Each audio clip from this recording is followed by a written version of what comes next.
심심할 때 라면 틈. 내가 햄스터를 키우지 않게 된 이유. 20대 대학생입니다.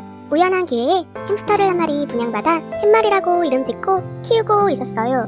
처음 데려왔을 때 햇마리는 환경이 달라져서 많이 놀란 것 같아 같이 놀고 싶은 것도 꾹 참고 익숙해질 때까지 기다렸지요. 그 노력이 통했는지 햇마리는 곧 적응하고 제가 손으로 먹이를 줘도 조금씩 받아먹기 시작했어요.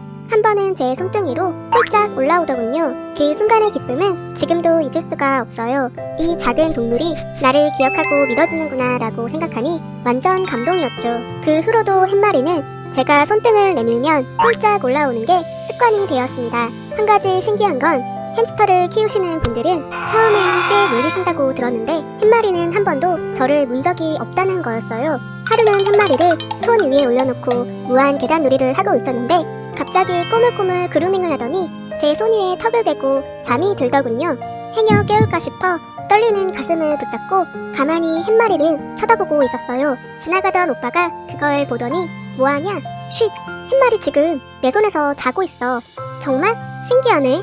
이제 네가 주인인 걸 좀 아나보다. 아냐, 얘가 내 주인님이라고. 그런 하루하루가 어느덧 일상이 되고 햇마리와 함께 시간을 보내는 게 저에겐 하루 중에 가장 행복한 시간이었습니다.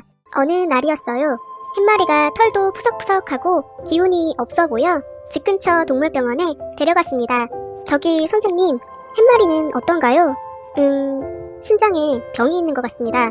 아무래도 나이도 있고 큰 병인가요? 나아질 수는 있는 거죠? 선생님께서는 잠시 머뭇거리시더니 말씀을 이으시더군요. 괜찮으시겠어요? 네? 무슨 말씀이신지. 진료를 거부하시는 분들이 꽤 계세요. 햄스터가 분양가에 비해 진료비가 많이 비싸거든요. 아니요, 비용은 상관없으니 치료해주세요. 의사 선생님 말씀대로 만만치 않은 비용이었지만 햇마리를 돈 때문에 포기하고 싶지는 않았습니다. 하지만 햇마리는 더 이상 좋아지지 않았습니다. 나날이 야유어만 가고 좋아하던 쳇바퀴도 거의 타지 않게 되었어요. 이젠 걷는 것도 힘든지 비틀거리는 걸 볼 때마다 눈물이 날 것 같았어요. 이제 정이 붙었는데 이제야 친해졌다고 생각했는데 햄스터는 왜 이렇게 짧은 삶을 가지고 태어난 걸까요?